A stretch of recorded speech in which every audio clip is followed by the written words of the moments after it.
Today is Monday, February the 10th, 2020. Time is now 4:30 p.m. The work session will now come to order. I'm going to move the agenda around a little bit. Instead of doing the land use code first, we're going to go to the Parks and Rec Advisory Board update first. Then we'll go to fourth quarter marijuana sales tax outside agency funding, board funding.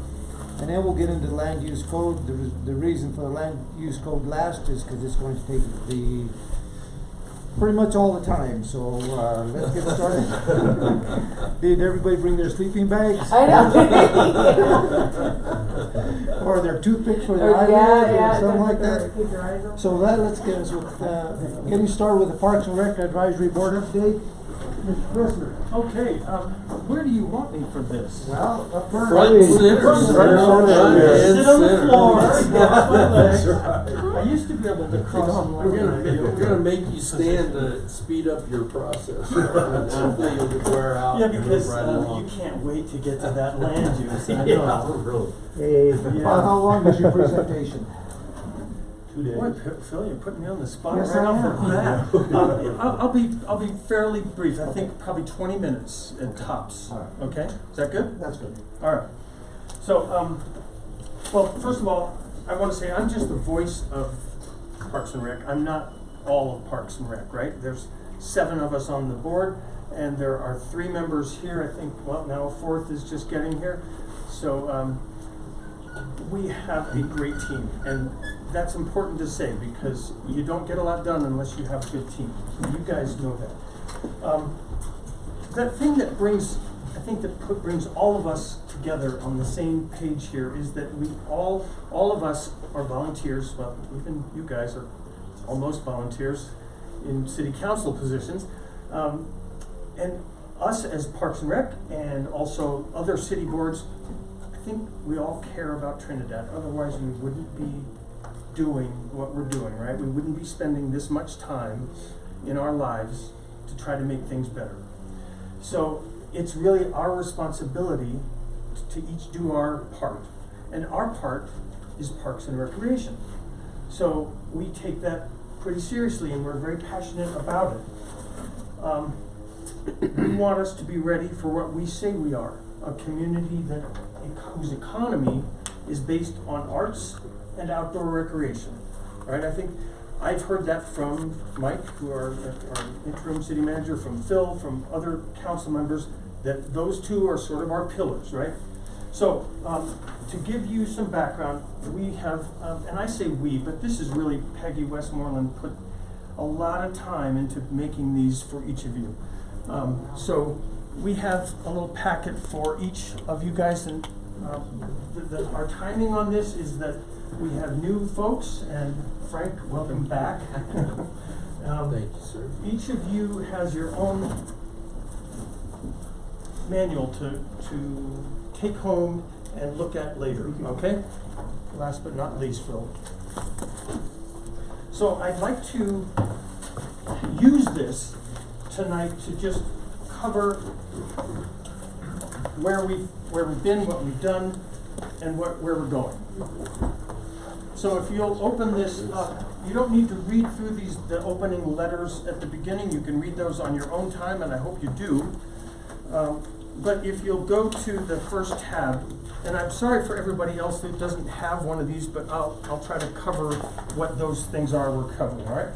So the first one is theory of change. You may be very familiar with that DOLA provided a grant for each board to get some training on developing goals. So we did that, and it was a great exercise, and we're really using it. So it wasn't wasted effort or money. So in that packet, you'll see the second page. Yes, Frank's got it pulled out here. Rusty does too. This open this up here, and if you look at that top line, that is the overarching goal that we see for Parks and Rec. And that is that Trinidad has an active, engaging outdoor culture. So that's our overview, right? That's what we want to reach. So if we do that, it's going to take all the things that are underneath that. So the second one there is, there are abundant, diverse, and accessible networks of trails, open spaces, and recreational facilities in Trinidad for citizens, and events that attract tourists. So you can read through the rest on your own later, but that's what we see. If we are able to reach that, we've done our job. So, was there a question? Okay. All right, let's move on to the next one, and that would be past projects. Just so, and this is primarily for the new folks on the City Council to know what we've done in the past. The first one is Wagon Tails Dog Park. Citizens said they wanted a dog park, so we worked to get that done. The second one is tennis courts. There are now 2 tennis courts up at the golf course, complete and getting used regularly, even in the winter. I don't know if you saw that in the paper. People out there playing. Pickleball court. Does everybody even know what pickleball is? I didn't think you might know what that is, but it's the most popular, fastest growing sport in the United States right now. It's a game that's played like tennis, but it's a smaller court with wiffle ball and a solid paddle. So it's kind of a cross between ping pong and tennis, if you will, a shorter course. We have one pickleball court now up at the community center. But we'd like to eventually, as you'll see later, have some independent.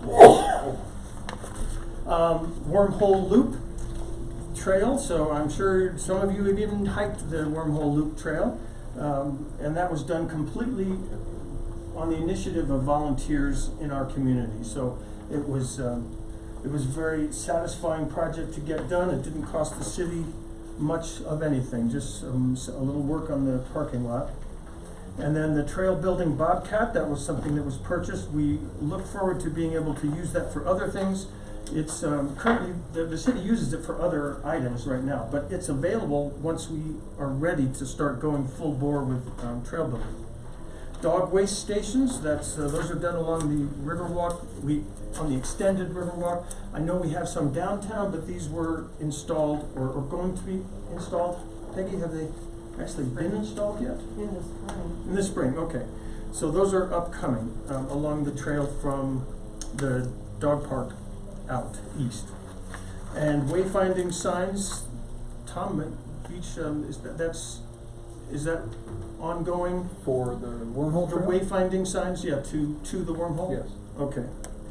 And then the last one is, this one, so there's the polar plunge. I know there's some concerns about the liabilities on that, so we're not going to be saying that Trinidad City is doing something with this. We have organized it, but it's going to be under the venue of someone else. So allay your fears about that, but it's still an activity we're doing. When I was on P&Z, we had some functions we did, and what we presented it as by members of.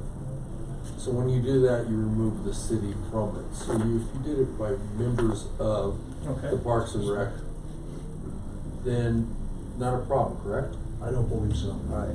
Not like having it be by the city of Trinidad. Yeah. Okay. Just an idea. Boy, that was a heck of a lot easier, Les. Yeah, I know. Saved hours. Okay. So, and then there's some other things that I didn't include here that we are working on as well. Bike lanes in the city. We've worked closely with Run Trinidad to get more running events going here. We've got a Facebook page for Trinidad Trails. I'm volunteering on the Highway 12 Highway of Legends Trail as well. Been visiting other communities and interviewing their staff about outdoor rec and seeing how they do things. And we also got a grant from San Isabel Electric to put signs up on the wormhole, not directional signs to it, but once you're hiking up there, they gave us a grant for that. So we volunteered and installed those ourselves. So those are the things we've been doing. Then if you'll turn to the next page, community survey. Did any of you get a survey in your utility bill? And not just council, but anybody in here? Anybody? In July. Yes, it's been a while. Well, not everybody did get one, but we sent out 5,000 of those. And we got almost 10% return. That is a huge amount return on any survey. So we were very thrilled to get that kind of response. If you'll turn to the next page, you'll see front and back of this page is a sample of what that survey was and how it was filled out. So you can rate your number 1 through number 8 and then add in 2 things at the bottom if you had them. And then the next chart, this chart here, shows what the responses were. And this goes back to the theory of change, and that is to find out from the citizens what they want us to be working on. So that's why we did this, is to find out what they want us to do. Look at that that one spike there. Yeah. People want a covered swimming pool. So that will be something that, we're just an advisory committee, but we will come back to you at some point and try to find out ways that this can be done. The second item is continuing the Riverwalk. So this goes back to the first letter that I wrote in the beginning of this manual, and please read that later. We have 2 things that we feel are the most important. And ever since I've been on this board, we've been trying to get a trailer built from downtown up to Trinidad Lake State Park. I would say it's our biggest frustration as a board that we still don't have that done. There's Boulevard Edition is a great start, and we know we can get there. And thankfully, Wally has put in some good time on trying to figure out some alternatives, but we really want that to get done. So we will be talking about that more as we go through our liaison, Rusty. And then you can look at the rest of the items here. I'll let you do that on your own time, because I know you've got a lot going on today. But the next set of pages will just show you how we tallied this. And that is another huge project taken on by our board, to just take all these 500 surveys and fill this out so that we know how each thing was prioritized. So you can just do that on your own time.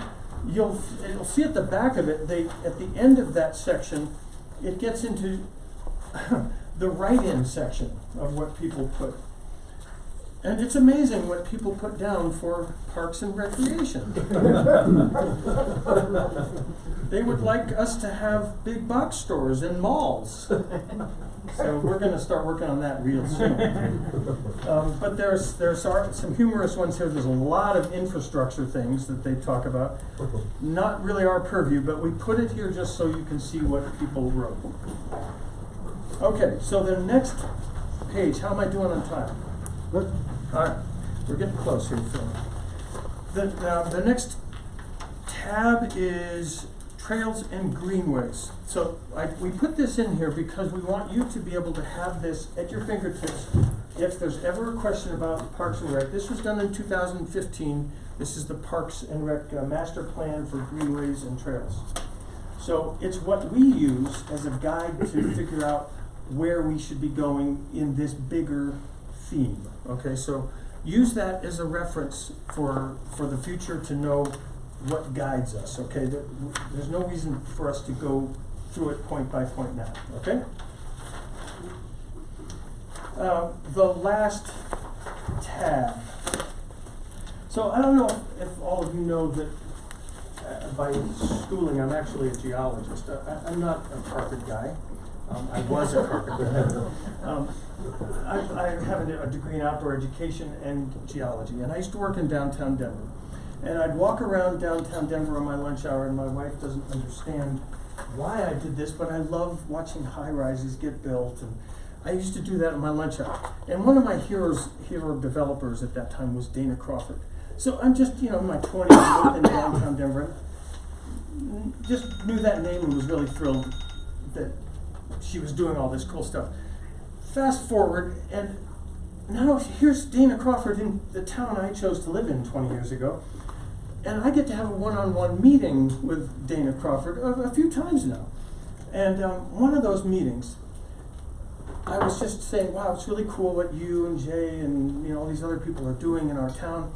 And she said, this is back before Fisher's Peak was announced. It was still under wraps, but I got kind of in on this early on. And she said to me, Yeah, those things are great, what I'm doing, what Jay's doing in this town, but it's nothing compared to what Fisher's Peak will be for this town. Well, that really was an amazing thing to hear from her. And I believe that too. And I hope that you as city council members see the importance of outdoor recreation in our community for our economy and for our lifestyle. So I think we as a board just want you to know that our two priorities are getting that trail done up there, and number 2, Trails and Outdoor Recreation Coordinator that we've just given you. We wrote up a job description for someone to lead the charge, because we are a volunteer organization. We can't do what this takes. We really do need, if we're gonna be serious about outdoor recreation in Trinidad, we've gotta have somebody who's gonna be writing grants and overseeing trail building and working with the state land trust to get some more land. So we have listed everything that we feel is important here, and we hope you see those things as important as well. There's also Trinidad State Junior College. I don't know if, is it cool to say this, Wally? Yeah. Okay. So they are working on the very first national program for trail building. Associates At the college level, yes, associates level. But there is no other around the country. Trinidad would have the first trail building program in the country. That's incredible. I mean, if it's happening right here, my gosh, we'll have a source for trail building at Fisher's Peak. So, and elsewhere. So that's what we wanted to share with you today. I hope that gives you a good idea of what we've been working on, what we see as the future, and we truly hope that that we'll see someone who can lead this charge for us. Any questions for me? Just wanted to say, thank you and your group for everything you do. Like I mentioned the other day, is all the volunteers that we have throughout the city. You guys are the unsung heroes. So much stuff that gets done. So I just want to say thank you. Well, thank you. I appreciate that. Yes. To all of you, thank you. To all of you. So I say all of you. Any questions? I had a quick question. Sure. Sorry if this is repeat for anybody.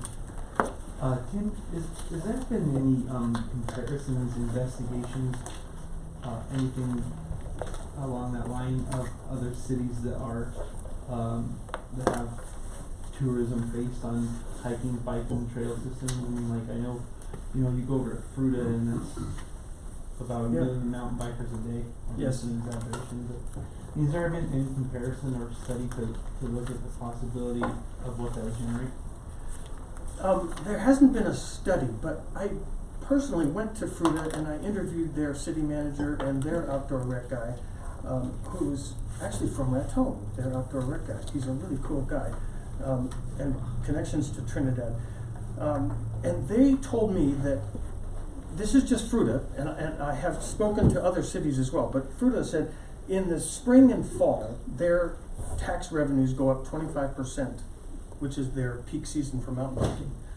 And their downtown is just filled with mountain bikes on the back of cars. So we see that as the future of our town. And our sales taxes should go up correspondingly. So a study, no, but an informal inquiry to that. I also spoke with Pagosa Springs and Palisade.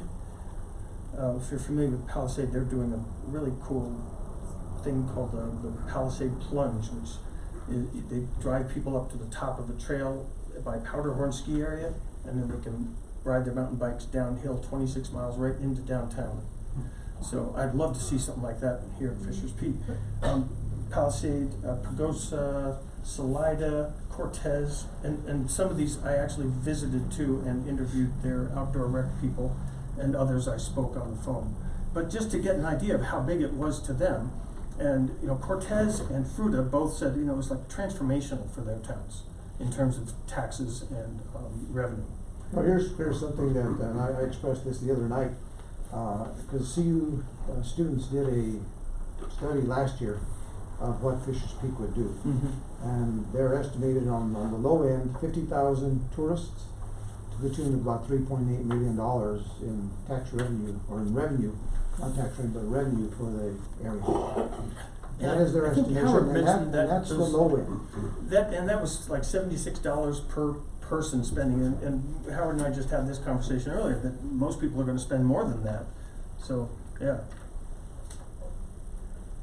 And we also, our tourism board has also funded a study on biking tourism, and that's ongoing, and I Yeah, know I think Wally's been talking to him Yeah, that final report will be next month, next month. where they'll reveal kind of what they've discovered through that. That's through RPI, which they're the people behind the Colorado Classic. So they're conducting that survey for us, and we'll have some more information coming from them. But it's a giant economic driver, and it's really important that we continue to develop these trails, because that's what will attract the people here. And this is kind of a different scope than what we're looking at exactly right here, but Colorado is, I believe, the leading state in outdoor recreation. For winter sports, I feel like we're missing out a lot, because I just went to the economic outlook meeting for the state of Colorado last month, and 23.6% of all money in the entire country that's spent on skiing is spent in Colorado. So almost 1/4 of all of the revenue generated in the entire country is spent here.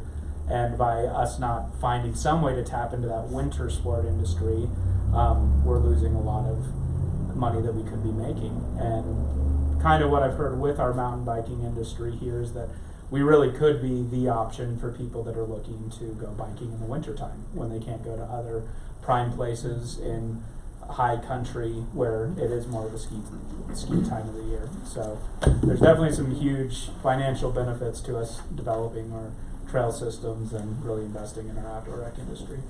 And there'll be a much larger comprehensive plan once the people that we have hired that will do the master plan for Fisher's Peak, that'll be coming out. Of course, that's probably going to take close to a year, but it'll do a complete master plan process, which would have economical data in there as well. So, Excellent. Tim, how much information did you gather to come up with the 40,000 per year salary for this potential position? That was a number of sources. We looked online for some, and I asked some of the other outdoor rec directors. Their positions are higher paid because they're the overarching director, but they have people who work for them who would fit this kind of position. So that's where we came up with that figure. So that And that's seems just reasonable. it's just kind of an estimate. I don't know what salary would bring someone to that position or not. But, I would say that that's probably a little bit on the lower end from what I've seen from some other communities, but we gotta start somewhere. yeah. So. Yeah. Okay. okay, On 40,000. thanks, Tim. Yes. Yeah, just a quick update. So I'm Jeff Peterson. I work, some of you know, I work at a nonprofit in Raton. I'm a Trinidad resident. But so over the last 2 weeks, we've been putting together a proposal that's going to the state legislature in New Mexico. So New Mexico has a new outdoor recreation division. And Axie Novice has requested for Raton to put together a request for $200,000 for outdoor rec, like a master plan on the New Mexico side. So all that to say that the recognition of the impact and the importance of this is definitely on both sides of the border. And New Mexico is putting some money after this as well to coordinate with the Colorado master plan, and so that we can have this, hopefully this ideal world where we have this trail where you can walk or hike or ride from downtown Raton to downtown Trinidad. So, Yeah, that would be so cool. yeah. Yes, Frank. One other question. Thanks, Jeff. Like Aaron brought up the bicycle in Fruta and those and Cortez you have and all those. Are they sponsoring events to draw the people there, or is this just something that go to that area particularly because of the trails? They do have some events, but that's pretty minor. they have, it's just on a regular basis, people will go there, and I went myself and mountain biked in Cortez and Fruta, and you just kind of go and use the trail system. There's no charge, they have a box for donating if you want to help with maintenance of trail and stuff, but you just go into the town and spend your money. I mean, we stayed at motels, went to the bike shops, went to dinner, and you leave money behind. I will say that the events are an important aspect just of getting the word out, letting those people know Yes. that these opportunities do Yeah, exist. We would have to draw attention to our community if they're already up there established, going up there, so. Mhm. And that is part of the deal that we have with RPI, the people that are doing the bicycle tourism project, is a big part of that is them looking to try and create a bicycle-centered event down here, because that's actually what they're in the business of doing with events like the Colorado Classic and such. But to add on to what Jeff said about New Mexico also investing in this, and a few months ago I had the opportunity to go up to Fisher's Peak with kind of the guys that led the charge of everything that has happened in Fruta over the past 20 years to develop them as a mountain biking destination. And basically they got a chance to pour over a master map of what we're doing up at Fisher's Peak. And they just got so excited looking at all the contour lines of the potential of the type of trails that we could develop there. And basically they said that if we were to develop a trail that goes from the New Mexico border into downtown Trinidad, it would be world class and would attract people from all over the world to come and do that. And so I think it's important for us to keep those type of things in mind of what type of trails we can do that will attract the type of people that spend money on these type of sports. So let's get ready. Well, right? what's interesting about this whole thing is, it's not only the Fisher's Peak, but right now the other two wildlife parks that are on top. Right.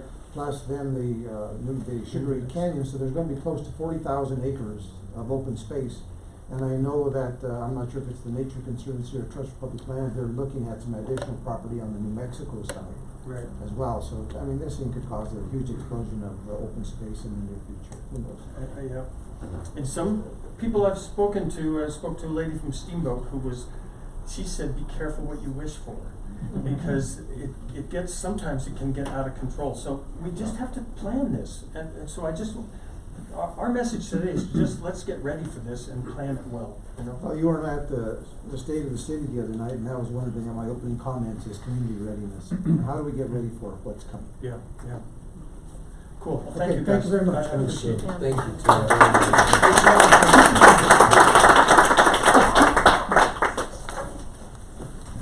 Okay, let's go to our fourth quarter 2019 marijuana sales tax outside agency funding board funding.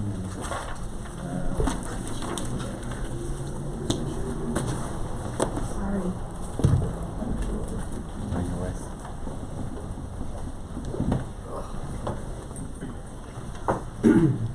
So Mayor, while Cheryl's getting ready, we had it racked up differently, so surprised us, we're gonna have her get her spreadsheet up on the fourth quarter and what's available. She'll have that up soon. So is that different than what we have in here? No, it's what you have in there. What we found is that, so in the first 3 quarters, everything is spoken for. In the fourth quarter, we come to find out that sales were better and we have a little bit of excess, $537,000 worth of excess. But we have $1 million worth of requests, so we have to figure out how to break that out, and I'll let Cheryl get that up. But we've kind of staff-wise, put some suggestions in there for things that are coming up. We have the Space to Create, the Noah's Ark, the children's doors at our museum, they're falling off their hinges, the gym floor up at the community center. So, Before we get started, there's a couple of things I'd like to get clarification on. sure. One of the thoughts there is you have a general fund subsidy of $314,000. Can I get an explanation on that? first of all? In order to balance the budget last year, Is that where we that came had to from? use That's- 314 to balance. And that's one thing that, I am concerned about, is that we have to be very careful with, not so much this budget, cause it's set in place, but our budget going into 2021, is that we do not start to rely a whole lot on this kind of money, because we don't know, how temporary that is, or how much of it's gonna be available, so I just wanted to say we need to be very careful with that. The other thing that I was concerned about with these suggestions in here, you have $9,375 for the Trinidad Youth Club. What's that about? Because we already allocate 50,000 for each year. This is the last year of it. So, Trinidad Youth Club is eligible for, or their last payment in their contract is $50,000. And we were gonna use the remaining, let's see, how did we figure that? Oh, we were gonna use how did we figure that, Audra? Can't remember now, give me a second. Oh, wrong spot, okay, here we go.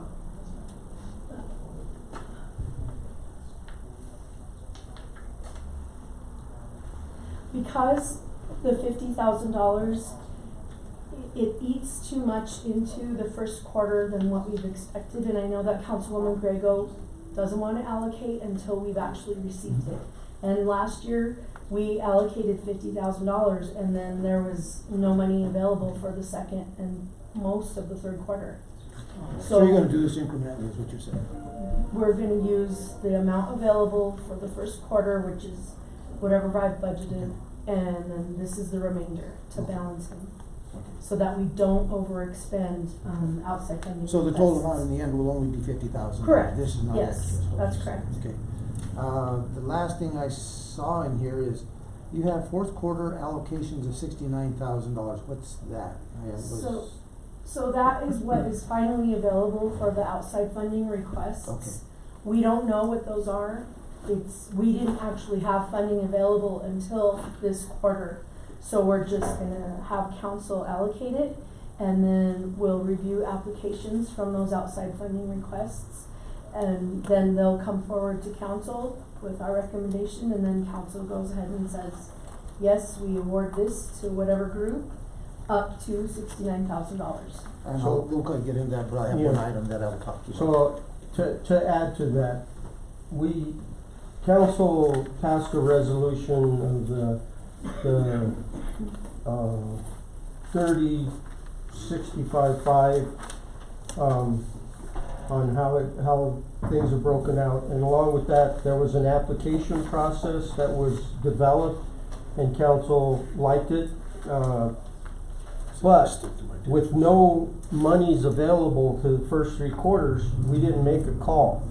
We received one application in from Fort Wooten, but we didn't have any funding in the first 3 quarters. So we haven't made a call for that application process. Now we have that 69,000, we can make the call, but like I said, we have one. And the application is in your packet. It's pretty extensive, and then we've added a score sheet on, so as we go through applications, you're able to score. I should say we, Audra, and Donna worked on that extensively and got that put together, so like I said, all the nonprofits aren't aware that this is available yet, because the first quarter, if we do like we did here, all the money's gonna be allocated, and we won't have anything until probably maybe second quarter next year, because I think we're catching up to everything, so. I'll make mention of it now. One thing I talked to you about this is, there is so much concern about safety in our community and the Riverwalk and all this stuff, and how do we clean that up? And the big question comes up is, cleaning the river bottom to where to where it looks clean, to keep some of these vagrants possibly out. And one of the things, like I talked about, Mike, is maybe, and it's not a whole lot of money, we're talking maybe between $3,000 to $5,000 to buy a piece of equipment that would go on the end of a skid steer, that would clear the you know, down to the bare nubbin, so that someone could operate that piece of equipment. And then that group that we have, I think, what's the name of that lady that's running that group, that they've done some cleanup already? Oh, yeah, Horticulture River Connection. watershed. Yes. Yeah. And the thing about it is, maybe that group can concentrate on the areas of the sides where it takes manual labor, whereas a piece of equipment would take care of the flat area. So that would be a very minimal amount. It would clean up that area. It would help a lot of people more comfortable walking our river walk. And, cause that's one of the concerns that I hear all the time from residents. I wanna feel comfortable walking that river walk. Sure. So I noticed on the horticulture that we had a fourth quarter $30,000 allocation. What's that for? Cause I'm pretty sure it ain't plants this time of year. We're actually anticipating the expenses of horticulture. She did have 31,000 allocated last year. However, she was spending that money in February and March to prepare for the season. So now council could award it early. She's already requesting purchases and getting quotes and bids from other florists and whatnot. So it would be allocated early and available to her. That's what I figured. All right. In your point, Phil, about using equipment, are you proposing use the river and just 5 or 10 feet away from the shore toward? At least that, and it might be wider than that, you know, to cut trails through there to make sure that, because there's two things that happen. If there are people gonna wanna walk through the river area, if we go through and use chainsaws to cut them down, and stuck on there, it becomes a danger, it becomes a. No, I understand that, but I'm thinking as I envision that, you have a bunch of foliage, and then you have this demilitarized zone, and then you have water. Is it really prudent to do that? I think that would be something. In the interest, I don't understand a whole lot about trees and growth and that kind of stuff, but is it to our best interest to move that away from the red vegetation, away from the water?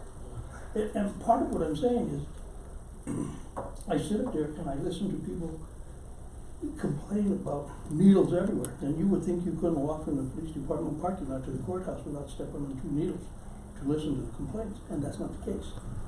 I've been down to the Riverwalk, not lately, but the times that I have been there, it's not near as extensive as the complaints that I sit and listen to. So that having been said, it begs the question, are we getting exaggerated opinions to try and demonstrate their distaste for that which they see?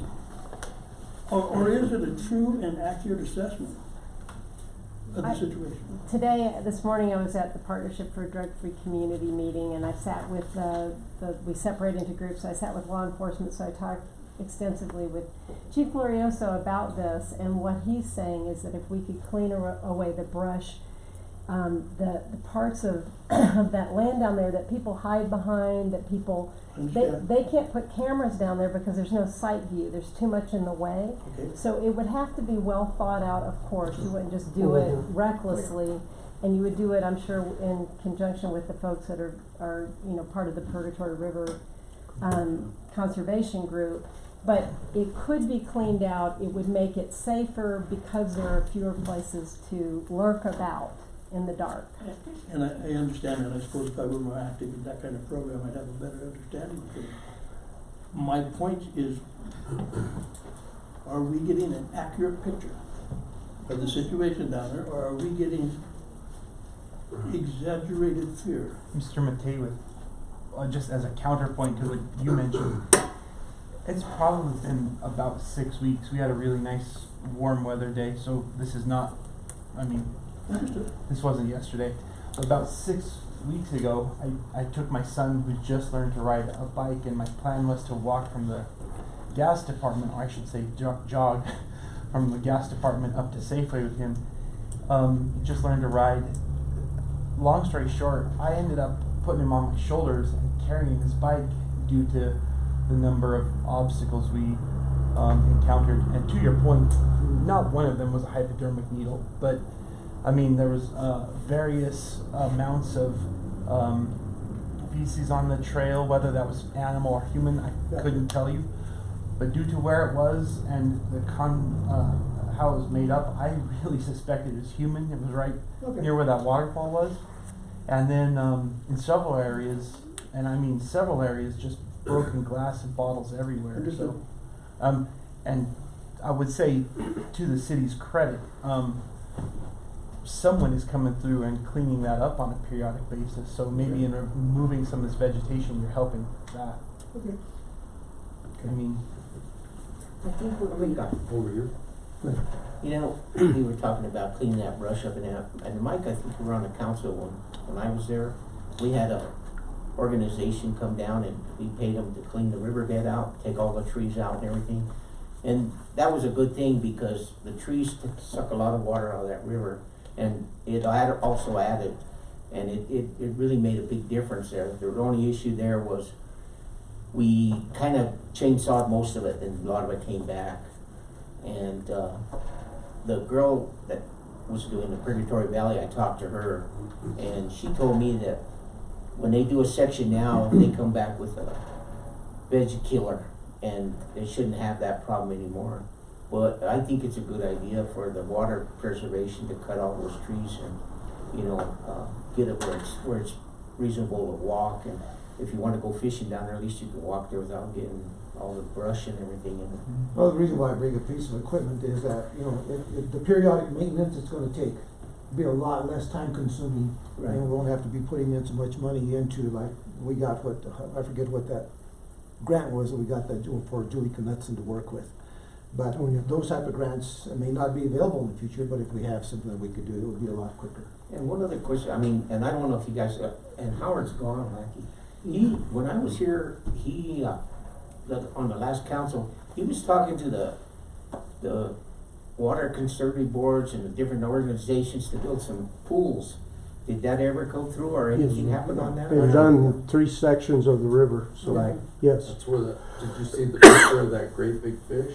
Yeah. That was in one of the pools when the Conservancy come down and they shocked to do a fish count and survival rates. Mhm. That was out of some of those pools. Yeah. Okay, let's go on. What I'm hearing, Mike, then is, you're saying is that 69,000, if we decide, unless we take a few thousand for this piece of equipment, that's a five, so it'd be like 64,000 that would be available for things that would come up. Is that what you're, That's available for nonprofits. Right. I would think that piece would come out of the project Right. amount up above. okay, Up that's above fine. would come out of there. This is the, down below is the outside funding agency 5% share. Right. So, and up above, so, I don't know, Cheryl, you can kinda go through what, what we came up with. Sick leave accrual liability transfer, we're still around 600,000 of unfunded liability. After we take this away? No, right now. So we kinda split that and said if we put 350 toward it, we're gonna whittle that down and become solvent, excuse me. what caused that imbalance to start with? Never funding, vacation, sick time, and employees accrued. But we were never budgeting for all those hours that were accrued along the way. It didn't have a cap. And it didn't have a cap, and you could continue accruing, so we fixed that, but we still have that gap of all those hours, and employees, you know, if they have it coming, it's their money. If they all, 1998. if they all decided to retire at once, yeah. It was employees hired pre-1998. Right. Oh, okay, so I mean, there's some pretty Since- long tenured employees. Yeah, so. So if the marijuana funding continues at least through this year, by next year, that we could probably just, even that out. Right. I did some calculations and actually that, fund or that liability is short $525,000. Okay. So if we move 350, we'll be short 175. It's a lot more. Nice to work with. And if we get that 175 paid, we're even with that, right? Right. 'Cause we've got, And then we'd be And then able we're to budgeting set for it, it. yes. okay. Correct. But it's not gonna recur. Got it.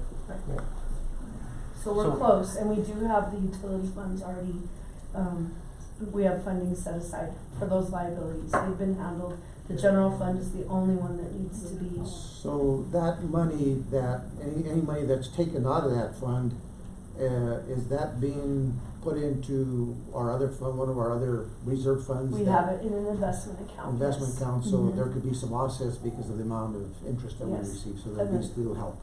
Yes, and at the end of the audit, then I move money Right. back or forth, whichever, to try to keep it in balance for the utility funds. And actually, the balance of the utility funds last year, I had too much in the investment funds, so I moved some back into our cash, and they're balanced. Mike, I have a question for you. Yes. So, you know, over the past couple of years since I've been on council, we've tried to upgrade the fleet and equipment that has been really bad. Are we pretty much finished with that, or do Oh, we? no, it's gonna be an ongoing, excuse me, ongoing budget item, and we actually had a meeting today on fleet and replacement and where we stand, trying to get, the 5-year projection, and keep that going, so that we keep a rotation and, What period of time do you use, like, for, trucks that are on the street all the time versus heavy equipment? Is there a, well, it depends. It's not a period of time. It's based on mileage, it's use, and equipment is the number of hours, and there's a break-even point, and then pretty much you start putting more money into maintenance than it's worth. Okay. So, 10 years. okay. That's why I mentioned the other night, when, like I said, I think what we ought to do is require a strategic plan from each one of these departments. Fleet is one thing they're talking about, and so that they could say, okay, this, next year we're gonna need this piece of equipment, the next year, the following year we'll need this piece of equipment this way. Cause what's happening right now is all of a sudden we get a request Mhm. from Fleet, say, okay, now we need $85,000 for this piece of equipment. Well, if we know in advance, a year in advance, at least we know where we're going. Right. That's what I'm looking at. I recognize the need and I support the importance of rotating equipment and vehicles in such particular emergency services, police and fire and the like. But at the same time, I'm hoping that employees, in making their decisions when they're operating this equipment, understand that, it's entrusted to their care and to use it judiciously. As compared to, well, in 2 years they're gonna replace it anyway, so I'm gonna drive it like I stole it. I'm serious. It's That very could happen. true, If yeah. you don't have any skin in it, you're not gonna take care of that equipment if you're not paying for it. Right. I know. And there has to be some accountability, some sort of evaluation of equipment. When this employee takes it, it was in this condition, and now he brought it back and it looks like this. Right. Somebody I know has this to is answer for that. way off the subject, but has the city ever looked at employee buyback program where the operators of a particular, say, truck are allowed to purchase that? I mean, I know a lot of companies have that, and it does help with wear and tear on vehicles. It Yeah. incentivizes ownership, like you're saying. The other thing that we could probably do is, Mike, Rick, when I used to talk to Mike about this, is that at some point, maybe we need to look at a fleet pool Right. instead of each department having their own backhoe. So you have a pool to. Right. And then being a municipality and we're, responsibility is fiduciary responsibility of spending the taxpayer dollar. I'd have to think through that incentive program on, we have to put all our equipment out for auction to let everybody have a chance to buy it rather than the employee. But anyway, I mean, That's a private sector. I Yeah. suppose a big part of that falls on supervisory personnel. correct.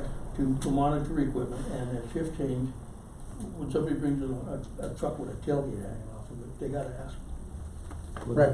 how did that happen? Exactly. So it all ties in together. Okay. Yes.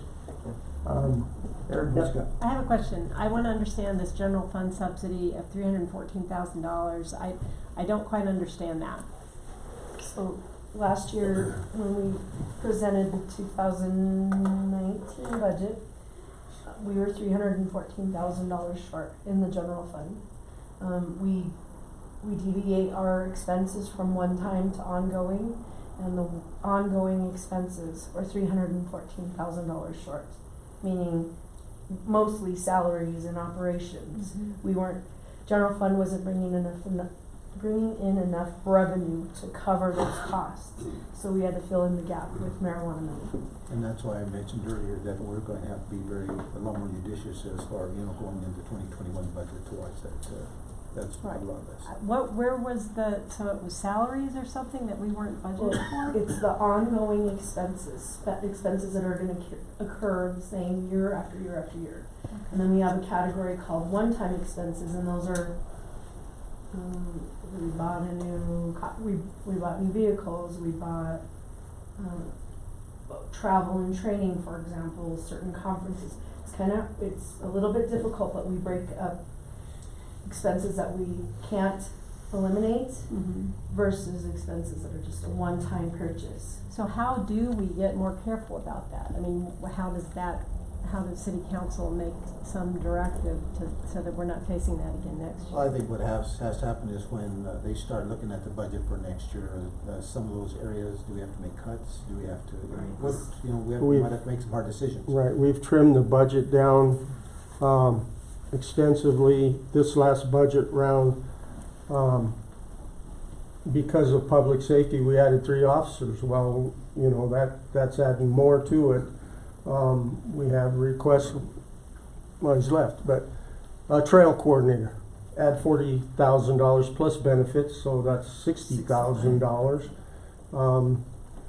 So we did all that with the thought that marijuana money would fill it in. Well, council's thought was it's part of the sales tax, it's part of the marijuana tax, and it's not all going to go away at once. That's my feeling of how council read that, and this is how we backfilled.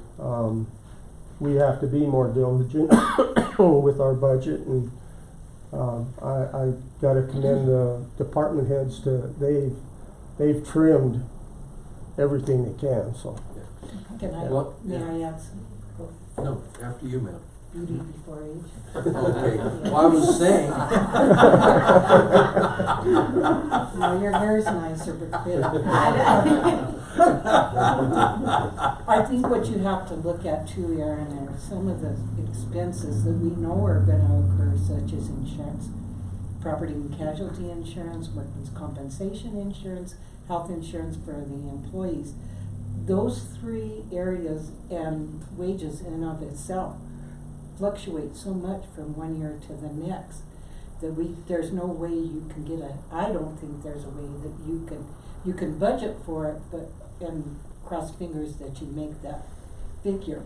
But I think when I first saw that, I was somewhat alarmed as well, but I did some calculations on it. When you look at what we were off on our budget, was a little bit over 0.5% of the total budget, and I think it's a large figure, granted, but when you take into consideration that we were working on a $56 million budget, that's pretty good.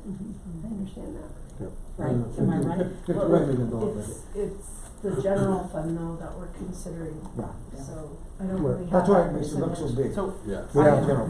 Hey, I was next. I let the lady go first, but that crap ain't playing with you, buddy. My point was gonna be from when we did our 2019 to our 2020 budget, the difference it was off in balancing that budget was much better this go around than before, so we are making those adjustments, so by next year I think we're gonna see much better. Okay. We're taking strides definitely to correct that. Okay, thank you so much. I did have one question. If we didn't have the availability of the marijuana funds, what would happen with that shortfall? We'd have to look across the board, and we would probably have layoffs, we would probably have reductions in salaries, who knows? Okay. And that's why we don't wanna rely heavily on it. Right. Have reserve funds, the 30% that we Yeah. put back in rainy day funds, so. I'm sure the department heads are fully aware of those ramifications too, then, huh?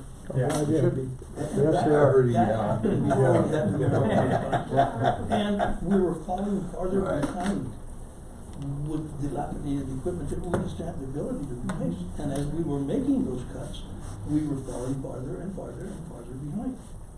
But then when marijuana started to generate the revenues that it does, and we're happy to be able to save some of that as well, and understanding it's not gonna last for forever. What it did is it bought us the time and gave us the ability to cut to some extent on those things that were one-time expenditures and minimize some of the ongoing stuff so that we're getting to a tipping point where maybe tipping point's not so good, we're getting to a point where we're able to sustain ourselves. And to prepare for the reduction or loss of marijuana as it changes nationwide and the like. But the currents of life were taking us backwards without it. You know, what we need to look at too is as we're beginning to see growth in the community, and maybe there might be a reduction in the marijuana funding. There might be an offset with the recreation and the other stuff that may be going on. So as we go on and moving forward, let's say we have to annex some property in, we're gonna be looking at costs there, we're gonna have to look at police and fire protection. These are all things that, any type of substantial growth, that's what happens with it. You just automatically begin to have these additional costs. Do we have to add another police officer? Do we have to have another police or a fire department? I mean, these are all, this may be beyond my time and your time and all of our time in council, but this is something that, a reality that could very well happen if we continue to grow substantially in the future. I had one further question. I know it's not the fourth quarter, but this co-working space, it looks like they borrowed 30,000. We had budgeted 30,000 and then it wasn't needed, so we backed it out and we moved it into the space to create oversight board. And we can speak to that. It's not borrowed, but it's a matching grant for OEDIT to give us $30,000 towards a co-working space project in the space to create. Did you do that report? What is that? Did you do that report? Not yet, but Just the 31st? what is that? Oh, that's actually a different one. So. Cheryl, what else you have?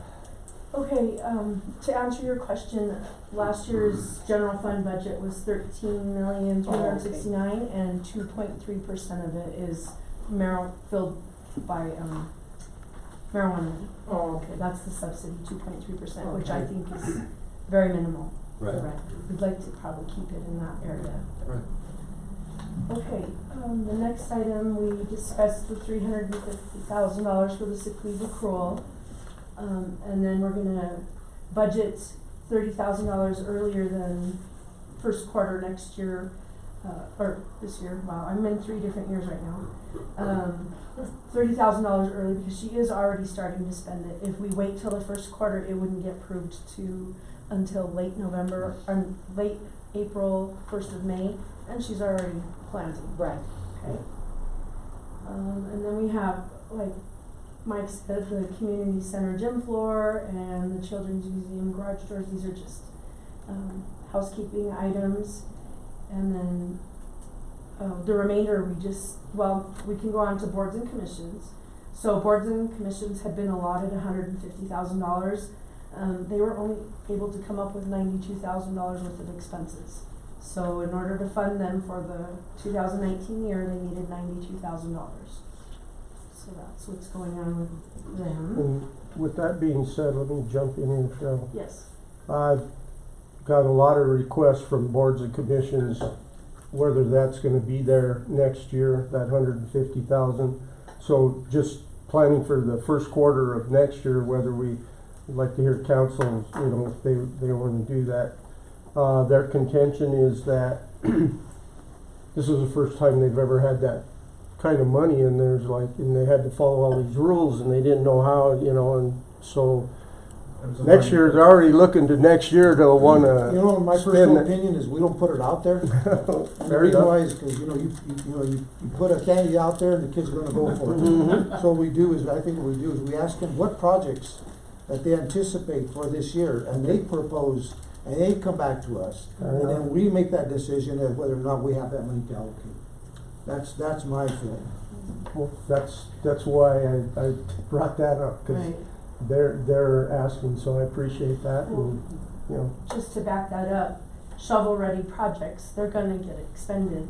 So they had $92,000 allocated and they've only been able to spend $60,000. So now I'm running into the problem of, are they gonna get expended by first quarter of when we go over first quarter, then I'm gonna have to be allocating between 2 different years within one department, and so we were just hoping to say, hey, you were allotted the 92,000, you need to get it expended by March 31st, or you start from scratch. Well, I'd like to know up front, by the first quarter of each year, what kind of projections they have, what type of projects that they wanna come up with. So they should be working by November and December to come forward by January to council and say, these are the projects that we would like to, proceed with. And some of them are good and some are not, so Right. we've gotta just continue to work with them on that.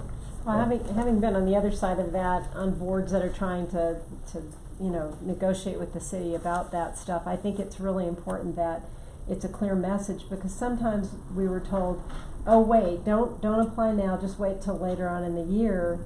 And so if it's gonna be a clear message to the boards and commissions, that would be great, so that they know everything we wanna do, we have to have it ready by the first quarter. Right. But it's not particularly fair, I think, right now to put that in place unless you've given them some advance notice of that, because they are relying on that, and they are volunteers who are doing a great deal of work for the city. Exactly, and it's important for us to fund those. Yep. Oh, agreed. Just, I think what we could do there is, what we could do there is have them prepare something for the second half of the year. Yeah. Just a clear directive, clear explanation, Right. when you have to have it spent by, when you can expect it to be transferred, that would be great. Okay. and I know some of the issues come from them not bringing it to staff first, so that we can vet everything that's required, engineering or right-of-way issues and stuff, so, okay, point taken. It was kind of a big trial and error last year, because that was our first year, right? Right. We didn't realize what we were getting ourselves into. It's, from what Victor presents to me after the boards and commissions meetings, it seems like you've grasped the idea, because it's really flowing nice and easily now. POs are being generated, and we know what expenses to anticipate, so I think it's working with the meetings that you're having with Victor. Good. Good. How long before this fourth quarter will be on the city website? This fourth quarter, after council approves it, Oh. and we'll be presenting it next Tuesday. I tell you, this is something I want to relate to council. I really like, multiple people have come up to me, now I'm on city council, and they'll say to me, can you find out and let me know where the marijuana money goes? And I said, I am actually I'm not gonna do that. And then the look of, shock on their face is great, and I said, you can go look that up yourself, and I mean, just directing them to here is a pretty eye-opening experience for them. It is. Yeah, Well, if you look at from the time we started receiving money up to this year, we've probably close to $12 million that we've received total in the last 3 years or 4 years, and it's all been expended out in different ways. So, to nonprofits, to our projects, to reserve funds. so, go ahead, Chair. Well then, with the remainder, after we allocated those line items, we came up with the $397,000, and we just divvied it in half for Noah's Ark and Space to Create, and I'll let Mike talk about that. Yeah, so, Noah's Ark has, done their opinion of probable cost preliminarily. It's $748,000 to finish that interior. They have roughly 350 or so. We're working toward that, but they won't be ready to spend this money by the March, deadline. Cheryl said she can't carry that forward if we put it here, and that's just staff's suggestion to start, getting some seed money for that. The Space Rate Commons, they're close, their engineer documents are, you Should know. be ready Monday. That should be right here. We need to work through that and see. They're, don't have an, cost estimate yet. That's what we will hopefully have on Right. Monday. So we put that as seed money, and, because those are big projects that people have come forward and somehow, I don't know what council thought, and we need to fund them. And I'd be remiss if I didn't say, Trinidadios was before you. Now, they're a nonprofit and they could come in and fill out their application, but they also had brought forth the possibility of a portable stage. I got on the website today, the stage is still there. Prices come down, it's $38,000. Wow, that's over $120,000 stage. Here's the deal. It's kind of like at an auction site. I don't know procurement. I'd have to talk with powers that be if we can expend that without getting bids and going through that whole process. And then there's the issue of, okay, where are we gonna store it? It's gonna be ours. We gotta figure that out. So I just wanted to mention it because they came before you.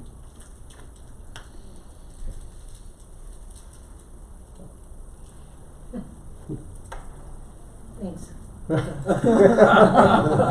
That's worthy of a different discussion. Right. But with that, 69,000, is it, Cheryl, down in the 5%? Yes. That's available fourth quarter. Like I said, we have one application. I believe they've requested 25,000. We haven't gone through it. The ordinance lays it out pretty well that it's, their request can only be 50% of their total annual operating costs. Can't exceed that. I thought, and I hate to say this out loud, but I have to. I thought there was a $25,000 cap. There is. There's a $5,000 cap. We lowered that 25,000, I thought. And I don't find a cap in anything. And we can't find the cap in any ordinances or resolutions. It should be in the policy, in the resolution, and it's not there. It's not. It's not. So I would like to bring before council something to, Well, the other thing we need to remember is that, when an organization comes forward one year and asks and they get funded, and they come back again next year, the ordinance lays out that it's available for, it's a reducing. 3 years. 3 years, but there was I thought, one of the discussions I thought we had was, there would be a reduction each year. That was some of the discussion, I don't remember if that's where it landed. It But I just do- says, funding per agency will be considered for up to 3 years and shall not exceed 50% of the organization's total annual operating costs. Cause I do remember having the discussion of maybe a step down, if they get 25 next year, or last year, they get maybe 15 this year, and then next year they get 5. I think we discussed that, but we We never never put put- nothing into writing, No, just like I right. thought we That's put what a I said. cap. It's and- in the project event funding guidelines, number 2 under eligibility talks about how it ratchets down like that. All right. Oh, it's in the application? Okay. So In it the is there. guidelines. It is You there. know, I hate to throw this in there, but we're looking at next year with the 200th anniversary of the Santa Fe Trail, talking about putting on a big event. I know we're gonna need to start looking at some funding to throw at that. I think that's a big deal for the city and the plans that you were there. I mean, a wagon train drive from Lahana to here, everything else. They're gonna need some help with that, and I think it's a pretty big deal, and at some point, we're gonna need to look at where's some funding for that, whether it's out of the budget or marijuana money, to participate in that. When is that I gonna be? believe it's tentatively for mid-October Of 2021? of 2020. 2021. Oh, yeah, yeah. 21. Anniversary's next year. Yeah. Alright. But, I agree with you, and I think we need to begin to look at that and, Yeah. see what kind of requests we might get from, whether it's tourism or whether it's, Tourism is We got a long night ahead Depends of where us. the requests come from. We got a long night ahead of us here. I So, anyways, what else strongly you have? suggest we start wrapping this part up. Yeah. So, if council's okay with this, we're gonna present a resolution at the next meeting for, approval. Just for note, originally we had anticipated $900,000 going into the reserve fund, but because we collected more, we should be putting 1.1 million. And I know you're gonna ask me how much is in there. I forgot to grab It's it. over 2 million. You just told us it's 2 Was it million. 2.5? Yes, 2.5, about yeah. 2.5 in the reserve now. Yeah, Yep. All right, okay, that's it. good deal. On to our major Woo! project for the night. It's Thanks, time Cheryl. to Land get- use, thanks Cheryl, it's time to appreciate it. get cool with McCool. Land use code.